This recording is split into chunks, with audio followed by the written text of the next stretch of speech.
You don't belong in this family."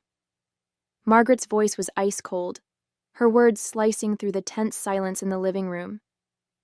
I stared at her, frozen. My suitcase sat by the door, packed with what little I could take with me. My dad hovered nearby, silent as always, his eyes fixed on the floor. He wouldn't look at me. Margaret, on the other hand, met my gaze with that same steely indifference she'd always worn around me. "I don't understand," I managed, my voice trembling. "Why are you sending me away?" "It's for the best," she said, her tone clipped. "You'll be happier with your relatives. This arrangement hasn't worked for any of us." She said it so casually, as if uprooting my life was just another item on her to-do list. My name is Louise, and I was 15 when my stepmother decided I didn't belong in her version of a family. My mom had passed away when I was 9, and for a while it was just me and my dad. I missed her terribly, but at least we were close. Then Margaret entered the picture. She wasn't cruel, not outright, but she didn't try to hide her disinterest in me either. She married my dad, brought her daughter Charlotte into the house, and acted as if they were the only ones who mattered. Over time, it became clear that I wasn't part of her plans.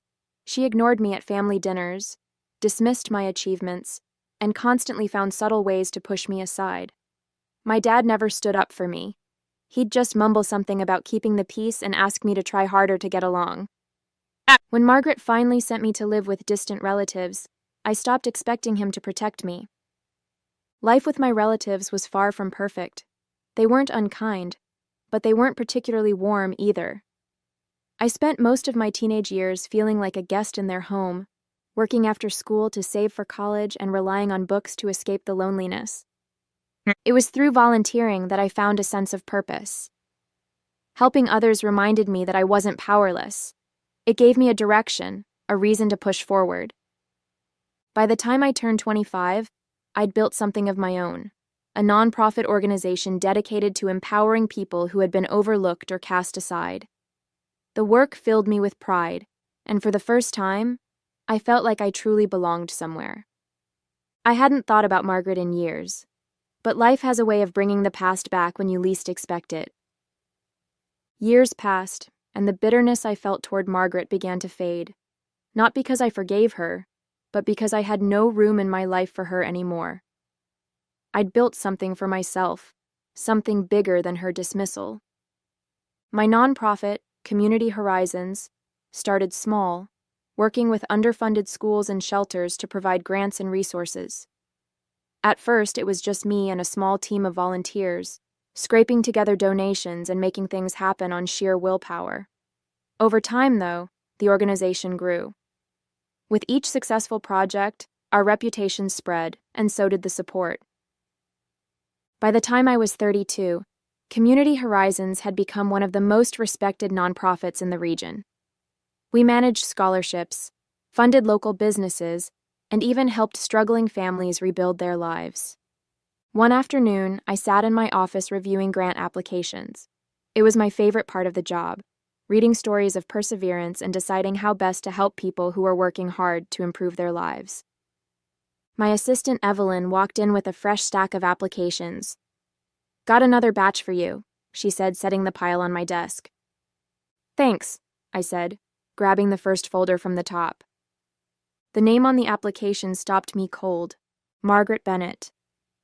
For a moment, I just stared at the page. Her name jumped out at me like a bad dream resurfacing after years of dormancy. Slowly, I flipped through the application. She was requesting funding to save a small cafe she'd opened after retiring from her corporate job. I let out a shaky laugh, the absurdity of the situation washing over me. Margaret Bennett, my stepmother, the woman who had cast me aside without a second thought, was asking for help from me. Evelyn noticed my expression. "Everything okay?" she asked. I cleared my throat, slipping the folder back onto the pile. "Yeah, just a familiar name, that's all."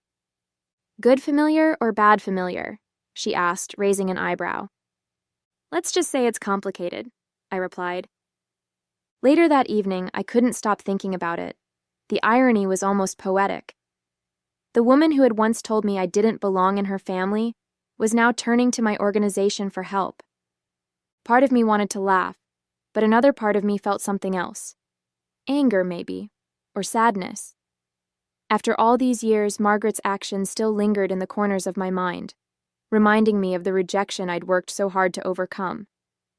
But this wasn't just about the past. Now, I had the power to decide how this story would end. The next morning, I sat at my desk with Margaret's application spread out in front of me. My coffee had gone cold, but I barely noticed. The details of her request painted a picture of desperation. Her cafe was struggling due to rising costs and declining foot traffic. She needed funding to keep the doors open, to pay her employees, and to stay afloat. I could almost hear her voice in my head, justifying the situation. "It's for the greater good," she would have said, as if her struggle erased all the damage she'd done to me. Evelyn knocked on the door and poked her head in. "Hey, we've got that board meeting in 20 minutes. You ready?" I nodded, closing the folder. "Yeah, I'll be there." She hesitated. "You sure you're okay? You've been quiet today." I forced a small smile. "I'm fine, just a lot on my mind." As she left, I leaned back in my chair, staring at the ceiling. What was I supposed to do? Reject her application out of spite? Approve it and pretend the past didn't matter? Both options felt wrong. Later that day, I called my mentor, Claire. She'd been there for me since the early days of Community Horizons, guiding me through tough decisions and offering wisdom when I needed it most. "What's on your mind?" she asked as soon as she answered. I explained the situation, trying to keep my emotions in check. "Part of me wants to throw the application in the trash," I admitted. "But another part of me feels like, I don't know, like this is some kind of test." Claire was quiet for a moment. "Do you think she knows it's your organization?" "No," I said firmly. "She wouldn't have applied if she did." "Then the question isn't about her," Claire said. "It's about you.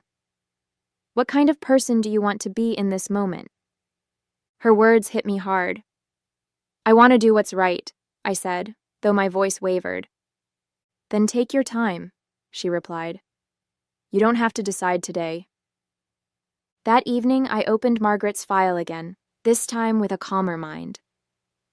Her cafe might not have been my concern, but her employees were. They didn't deserve to lose their jobs because of her poor management. I realized I wasn't just deciding Margaret's fate. I was deciding what kind of leader I wanted to be. As I closed the file, I made a promise to myself. Whatever I chose, it would be a decision I could live with. The next morning, I began researching Margaret's situation in greater detail. I wanted to understand exactly what I was dealing with before making any decisions. Using the public records of her business, I pieced together a clearer picture of the cafe's struggles. It wasn't hard to see where things had gone wrong. She'd overextended herself, taking out loans to expand without properly budgeting for rising costs. Her menu was outdated, her marketing non-existent, and customer reviews painted a picture of inconsistent service. I sighed, closing my laptop. It was classic Margaret, proud, impulsive, and too stubborn to ask for help until it was almost too late. Later that afternoon, Evelyn caught me staring at the application again. "You know," she said, pulling up a chair, "if this is weighing on you so much, maybe you need to look at it differently." I raised an eyebrow. "How do you mean?" "Well," she began, leaning forward, "why not separate the personal from the professional? Forget who she is for a moment. If this was just another application, what would you do?" Her words gave me pause. It was a good question, and one I didn't have an easy answer for. "I'd probably approve partial funding," I admitted after a moment. "The cafe has potential if it's managed properly, but knowing who she is changes everything." Evelyn nodded. "Of course it does. But you're not just deciding her fate. You're setting an example. For yourself, for this organization, and for everyone who's ever looked up to you." Her words echoed what Claire had said the day before. It wasn't just about Margaret. It was about me, about the principles I'd built my life and career on. That evening, I sat down with the application one last time. I wasn't ready to decide, but I felt closer to understanding what needed to be done. I started drafting a proposal, not for full funding, but for a conditional grant. If Margaret wanted the money, she'd have to meet certain requirements: updated marketing plans, operational improvements, and mandatory workshops for her and her staff. It wasn't just about giving her money, it was about giving her a chance to prove she could change. By the time I finished, the knot in my stomach had loosened. It wasn't a perfect solution, but it was one I could live with. The next step would be the hardest: delivering my decision to Margaret herself. The day came for me to finalize my decision. As I sat in my office reviewing the proposal I'd drafted, my emotions were a tangled mess of anger, pity, and a quiet determination to stay true to my values. Evelyn knocked softly on the door and stepped in. "You've been staring at that file for hours," she said, sitting across from me. "Are you ready?" "I think so," I replied, "but the hard part's still ahead." She tilted her head. "You're going to tell her in person, aren't you?" I nodded. "It's the only way. She deserves to hear it directly from me." Evelyn hesitated, then placed a hand on my desk. "You don't owe her this, you know. After everything she did to you, no one would blame you for sending an email and washing your hands of it." "I know," I said softly, "but this isn't about her. It's about me." 2 days later, I stood in the lobby of Margaret's cafe. It was a modest space with scuffed floors and a menu board that hadn't been updated in years. The hum of conversation filled the room, but there was a heaviness in the air, a quiet acknowledgement that this place was struggling to stay afloat. Margaret appeared from the back, her eyes widening when she saw me. "Louise," she said, her voice tinged with both surprise and unease. "Hi, Margaret," I said evenly. She wiped her hands on her apron, glancing around the room as if searching for an escape route. What are you doing here?" I held up the folder containing her application. "We need to talk."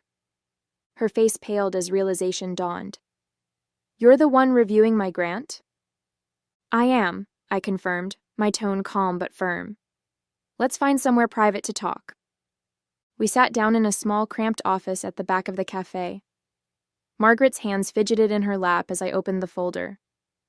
"I've reviewed your application," I began, keeping my tone professional. "And I have some thoughts."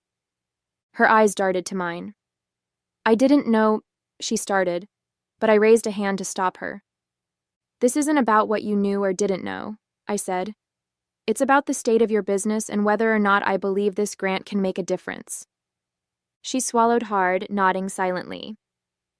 I laid out my conditions: partial funding contingent on her participation in workshops, implementing a marketing plan, and providing regular updates on her progress. "If you agree to these terms, we'll approve the grant," I concluded. Margaret's lips trembled as she nodded again, her voice barely above a whisper. "Thank you." Her gratitude sounded genuine, but I couldn't shake the feeling of lingering tension between us. This wasn't the end. It was only the beginning of a much-needed reckoning. The silence in the office hung heavy after I laid out the terms of the grant. Margaret sat across from me, her hands twisting nervously in her lap. For someone who had always exuded confidence, seeing her like this felt almost surreal. "I appreciate this," she said finally, her voice uneven. I know I don't deserve it." Her words caught me off guard. Margaret wasn't someone who admitted fault easily, and hearing her say it now stirred something in me. Anger, pity, and a faint flicker of something I couldn't yet name. "This isn't about what you deserve," I replied, keeping my tone steady. "It's about the people who depend on you. Your employees, your customers. They deserve a chance." She nodded, her eyes dropping to her hands. "I didn't know it was you," she said softly. "If I had, I wouldn't have applied." "That's exactly why you need to hear this," I said, leaning forward. "You cast me aside, Margaret. You made me feel like I didn't matter, like I wasn't part of the family.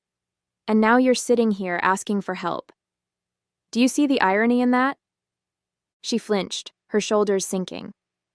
"I was wrong," she murmured, barely audible.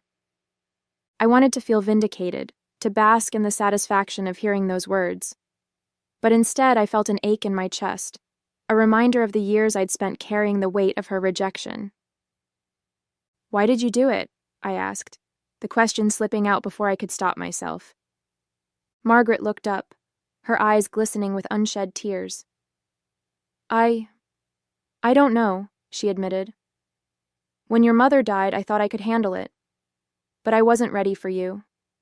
I was scared, and I took the easy way out." Her voice cracked, and she looked away. "It doesn't excuse what I did. I know that. I don't know how to make it right." For a moment, I just stared at her, my emotions a swirling mix of anger, sorrow, and something resembling closure. Margaret wasn't the invincible figure I'd built up in my mind. She was flawed, broken, and human. "You can start," I said finally, "by taking responsibility for your actions. Not just with me, but with everyone you've let down." She nodded slowly, her expression somber. "I'll do better," she whispered. I didn't know if I believed her, but in that moment, it didn't matter. This wasn't about her redemption. It was about me finding the strength to move forward. As I stood to leave, she reached out hesitantly. "Thank you, Louise. For everything." I paused, meeting her gaze. "Don't thank me, Margaret.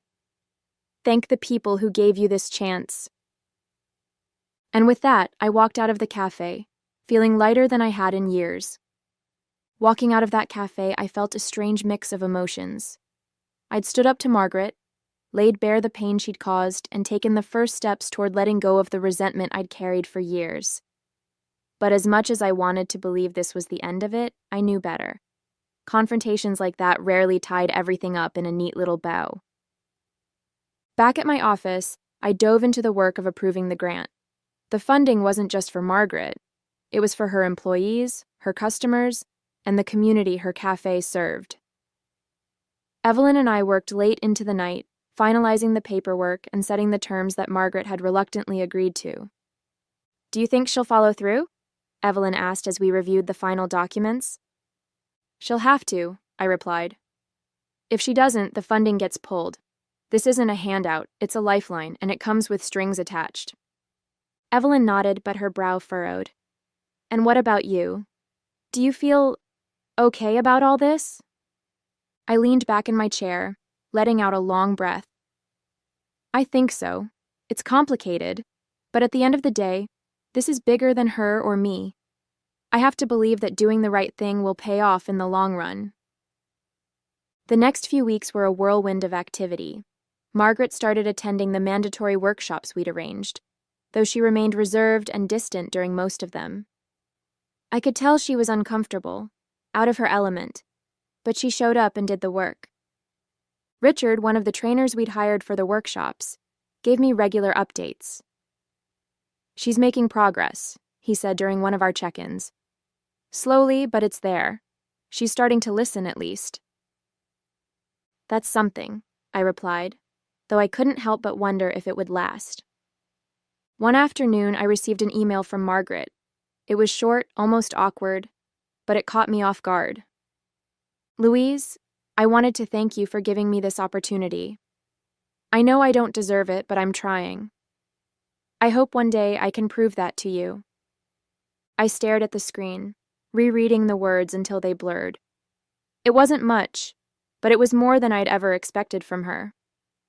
"Progress," Evelyn said when I showed her the email. "Maybe," I replied, though I wasn't ready to call it that just yet. As the cafe began to stabilize, I saw the impact of the grant taking shape. Foot traffic increased, new marketing strategies brought in fresh customers, and the employees seemed more energized. Margaret was no longer the picture of pride and control that I'd grown up knowing. She was humbled, and though I didn't trust her entirely, I could see her trying. For the first time, I allowed myself to feel a small measure of hope. Maybe this wasn't just a second chance for her. It was one for me, too. The cafe's transformation was gradual, but undeniable. The new marketing strategies brought in a steady stream of customers, and the workshops had helped Margaret and her staff find their footing. The cafe began to hum with a quiet energy that I hadn't seen when I first stepped through its doors. Richard called me one afternoon with an update. "Margaret's really taking to the workshops," he said. "She's even started mentoring some of her younger staff. It's like she's finally realizing what it means to lead by example." "Wow," I replied, surprised. "That's unexpected." "She still has her moments," he added with a chuckle. "But don't we all?" I laughed, but the truth was, I didn't know what to make of it. Margaret had spent so many years being dismissive and self-centered that it was hard to believe she was capable of real change. But I couldn't deny the progress she was making, both in the cafe and apparently in herself. A few weeks later, I decided to visit the cafe unannounced. The place was buzzing with activity when I arrived. Customers chatted at tables. Employees worked efficiently behind the counter, and the smell of freshly baked bread filled the air. Margaret was at the register, chatting warmly with a customer. It was a sight I never thought I'd see, her smile genuine, her posture relaxed. She noticed me standing near the door and waved me over. "Louise," she said, her tone surprisingly warm. "I wasn't expecting you." "Thought I'd drop by and see how things were going," I replied, glancing around the bustling cafe. "Looks like business is good." "It is," she said, pride flickering in her eyes. "Thanks to you." Her words caught me off guard. "It's not just me," I said. "You did the work. You earned this." Margaret hesitated, then nodded. "Still, I wouldn't have gotten here without your help." We sat down at one of the tables, and for the first time our conversation felt almost normal. She talked about the challenges of running the cafe, the lessons she'd learned in the workshops, and her plans for the future. "I didn't think I'd enjoy mentoring," she admitted, "but it's been rewarding. The younger staff, they remind me of myself when I first started out. It feels good to help them find their way." Hearing her say that stirred something in me. Maybe people could change if given the chance. As I left the cafe that day, I felt lighter. Margaret's journey wasn't over, and neither was mine. But for the first time, it felt like we were moving in the right direction, separately, but with a newfound respect for each other's paths. Helping her wasn't about redemption or repairing the past. It was about staying true to myself and the values that had shaped me. And in doing so, I'd found a sense of peace I never thought possible. In the weeks following my visit to the cafe, I found myself reflecting on the unexpected turn of events. Margaret's progress was undeniable, and while I wasn't ready to rewrite our history, I couldn't ignore the changes I'd seen in her. One afternoon, I sat at my desk, reviewing a new batch of grant applications. It felt good to return to the work that had always grounded me, but Margaret's file lingered in the back of my mind like an unfinished chapter. Evelyn walked in with her usual pep, placing a cup of tea on my desk. "You've been quiet lately," she said, leaning against the doorframe. "Still thinking about Margaret?" I nodded, wrapping my hands around the warm mug. It's strange. For so long, I told myself I didn't care about her or what she thought of me. But now, I don't know. Seeing her change, it's harder than I expected. "Harder how?" Evelyn asked, her tone curious. "Because it means I can't hold on to the anger anymore," I admitted. "She's not the same person who sent me away, and that scares me, in a way." Evelyn smiled gently. "Letting go of anger isn't weakness, Louise, it's strength. It means you're moving forward, even if she's still catching up." Her words resonated more than I expected. Maybe Evelyn was right. Maybe it was time to let go, not to forgive entirely, but to release the weight of the resentment I'd carried for so long. That evening, I sat by my window, watching the city lights flicker in the distance. I thought about everything that had led me here, the rejection, the struggle, the choices I'd made to build a life that felt meaningful. I didn't need Margaret's approval or validation. I'd proven to myself that I was capable, that I could thrive despite her doubts. But I also realized that holding on to the past would only hold me back. With a deep breath, I made a decision. I would continue supporting the cafe as long as Margaret kept up her efforts. Not for her, but for the people who relied on it, and for me, to honor the person I'd become. This wasn't about fixing the past. It was about moving forward, with or without her. A month later, I received an email update from Richard about Margaret's cafe. The subject line read, "Milestone reached." Curious, I opened it to find a detailed report on their recent successes.